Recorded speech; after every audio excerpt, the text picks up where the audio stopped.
I got it! BDSP was a mess of a remake. By far one of the lowest quality ones that we've seen released today. The game was released with glitches including walking through walls and even the ability to clone boxes of your Pokemon. Overall, it just wasn't a good look for the game. Diamond and Pearl were iconic games to me growing up, mainly because this was the first generation to provide Wi-Fi battling, meaning I could for the first time ever battle trainers across the world. Even though I have fond memories of Diamond and Pearl, many would agree that the pacing of the games were not that great. Fortunately for us, Platinum came out, which was the superior version in Gen 4. And I personally think Platinum is up there as probably the best Gen 4 game that exists. Unfortunately, BDSP tend to be closer to the original Diamond and Pearl than to the Platinum remakes. I did enjoy a bit of my playthrough BDSP when it originally came out. I actually even happened upon a full odds dex entry shiny Zubat through my playthrough, which for me was very exciting, but my excitement soon dwindled off as I just stopped playing the game altogether. The game just felt very slow, and as someone who's played the generation in the past,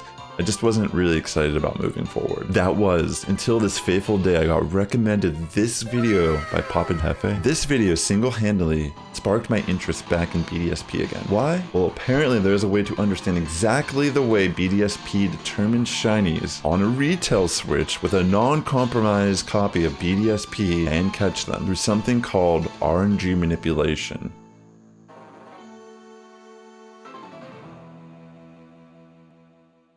As someone who was saving my Arceus for eventual shiny Sassifrass hunt, my interest was piqued. If I could catch a legitimate shiny Arceus without spending hours, days, maybe even months of my life, then I'm down. What is RNG manipulation though? Is it cheating?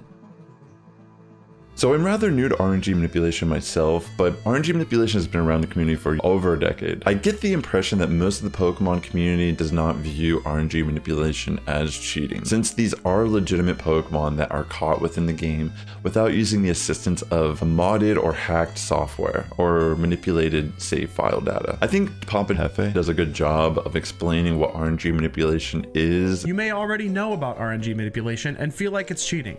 I can understand why accepting RNG manipulation as legitimate might feel invalidating for the countless hours of effort you've put in. There's a persistent reputation around RNG manipulated shinies being not real, less valuable, or even just like hacking with extra steps. However, I urge you to keep an open mind. Shiny hunting relies on persistence, time, and luck in hopes of obtaining something perceived as incredibly rare and valuable. As someone who doesn't want gen or hacked Pokemon myself, I was curious to see what this process entailed. So what makes this all possible? Well, the answer lies in the mechanism all video games use to simulate luck, the pseudo-random number generator, or RNG for short. Since computers perform operations logically using ones and zeros, they struggle to produce results that are truly random. So, programmers developed sequences of complex math operations called RNG algorithms to create the illusion of luck. Pokémon is no exception.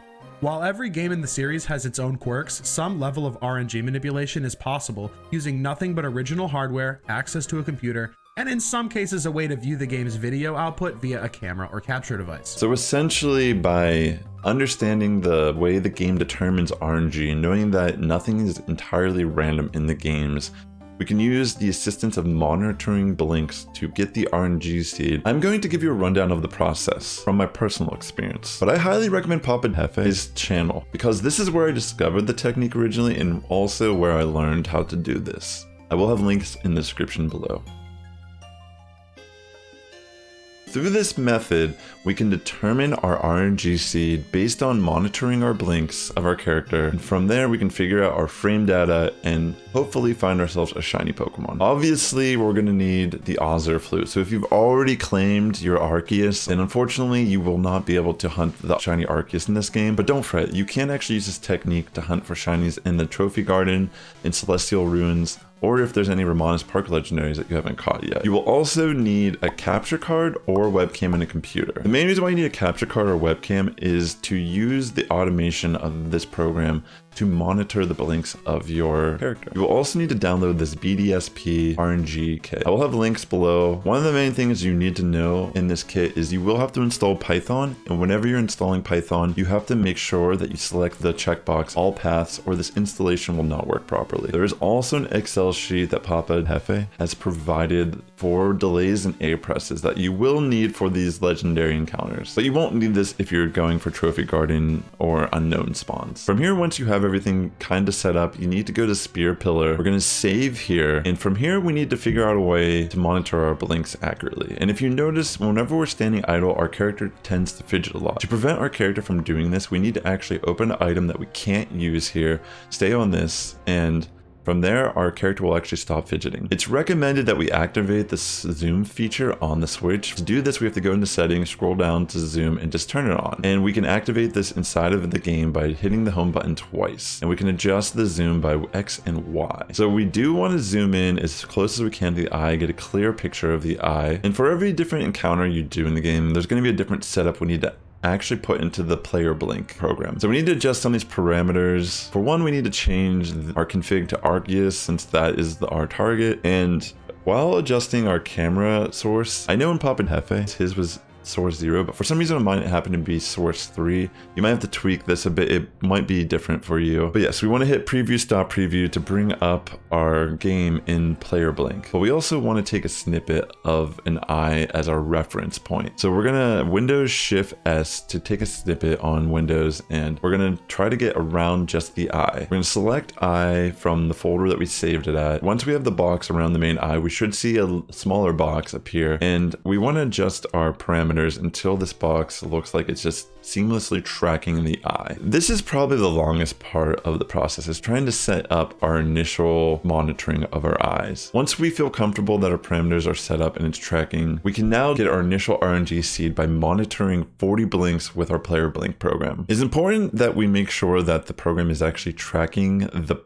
blinks accurately. So what we need to do is hit stop, preview, and then now we have to hit monitor blinks. In this prompt window, we should be watching, and as we see our player character blink, if it does a single blink, it will say single blink. If it does a double blink, it will say double blink. If this prompt is registering blinks when your character is not blinking, then you know that your snippet or your parameters of the box are off, and we need to adjust these. So just hit stop monitoring, preview, and try to adjust the parameters. If your game freezes whenever you're adjusting parameters, just hit stop preview and preview again to fix that. If it looks as if your game is tracking blinks accurately, from here it's just a matter of waiting for the 40 blinks. I'll cut to the part where we actually get our 40 blinks. If we do get our 40 blinks, it should start counting advanced frames here on our prompt. If we do not accurately track 40 blinks, then the problem might lie with our original snippet of the eye or the actual parameters of our box. So it is recommended that we either get a new snippet of the eye, try again, or adjust some of the parameters around the eye until we get a clear tracking of the blinks. Otherwise, if we do have a success on our 40 blinks, we need to now open up Pokefinder, go to static legendary, and we're gonna have to set this up for Arceus with this information here. There should be 2 lines that are generated here that is our RNG seed. We're gonna copy the first line and put it into seed 0 in Pokefinder, and we're going to copy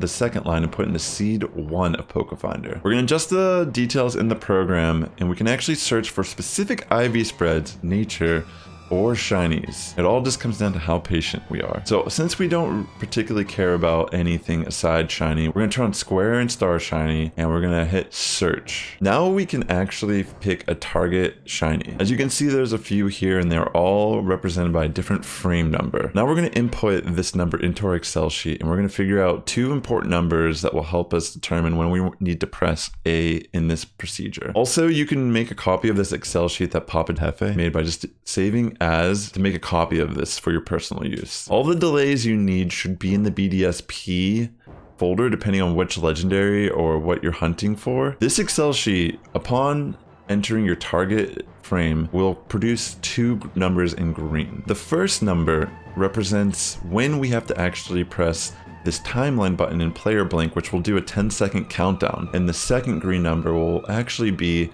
our final A press for our encounter. So now that we have this information, what do we do? In Spear Pillar, this area advances by 1 frame for every 1 second. Since we are thousands of frames away from our target shiny, are we just gonna wait here until we find our frame, or is there another way? Fortunately, there are ways to advance our frame data by scrolling through the Pokedex. So what we're going to do is back out and unzoom. We're going to get out of the item and we're going to open up the Pokedex and we're going to start scrolling. I don't know the exact amount of frames this advances because it tends to be different depending on if you have the National Dex, the Sinnoh Dex, how complete your Dex is. But for me, based on having a National Dex that is not fully completed, it feels as if a full scroll advances me around 4,000 frames. It does seem that opening and just closing the Pokedex will advance you about 50 frames. But yes, this is essentially what we're going to be doing to move our frames forward. And once we experiment a bit by scrolling through the Pokedex, we can actually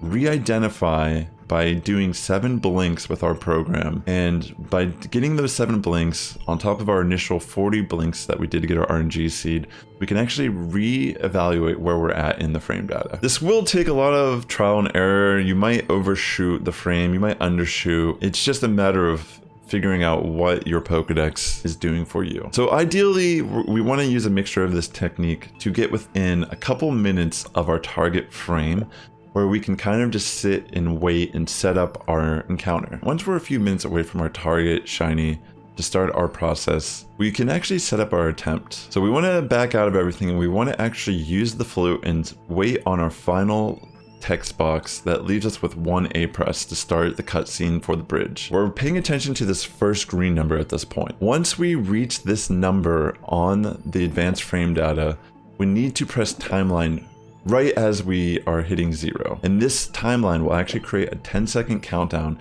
And from there, once that hits 0, we have to press A, which will then start the cutscene for the bridge to Arceus. We want to keep pressing A and up just to make sure we're getting through this as fast as possible. But once we're climbing up the stairs, don't press A anymore. Once we see Arceus, we need to run up. Whenever Arceus does its cry, we need to wait on this box. Do not press A any further, just sit here and wait. The second green number is our final A press. We need to press A right as we hit this number. If we do everything correctly and time it, we will find ourselves a shiny. If you do happen to fail though, fortunately there are ways to figure out where you messed up. You can catch the current Arceus that isn't shiny, you can input its nature, input all of its stats, and the Pokefinder can actually figure out what its IVs are. You can input it into Pokefinder, and then remove the shiny claws, and it can actually tell you what frame this specific Arceus was caught on. Generally, you will be off 1 frame, before or after. And if that's the case, then you're doing things correctly and you do not have to adjust. So from here, you want to soft reset, and since you had the soft reset, you need to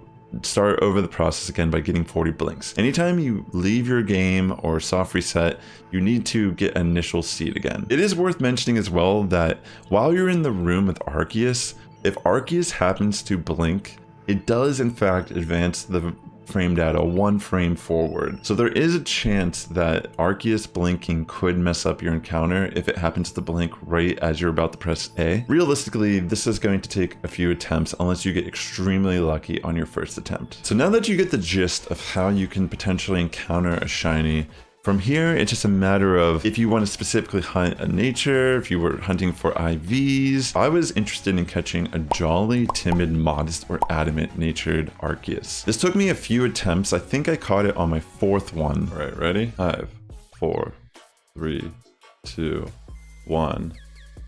All right, if I did this right, this should be a shiny Arceus. I got it! Yo, it worked! I got the shiny Arceus! Oh my gosh! Oh my gosh, I actually got it. Yeah, you know what? We're just gonna master ball this. We're not gonna mess around. Alright, we're throwing the master ball here on Arceus.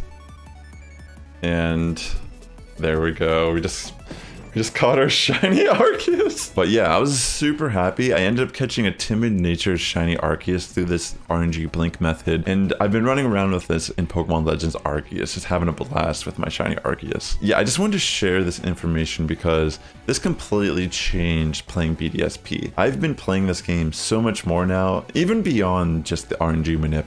I've been really into the contest. I've been collecting berries daily. You know, it's just been a lot of fun getting back into the game in a different type of way. How do you feel about RNG manipulation? Do you think you'll give it a chance? I know for me personally, I'm hunting the rest of the shinies in BDSP through this method. And I just wanted to thank Papa Jefé again for opening my eyes up to this technique. Really great content creator, and I highly recommend his channel. If you enjoyed this video, definitely consider liking, commenting, and subscribing. It does help my content reach a wider audience here on YouTube. And with that being said, the Sass Squad is getting stronger each and every day. Good morning, evening, afternoon, whenever you're tuning in. I'll catch you in the next one.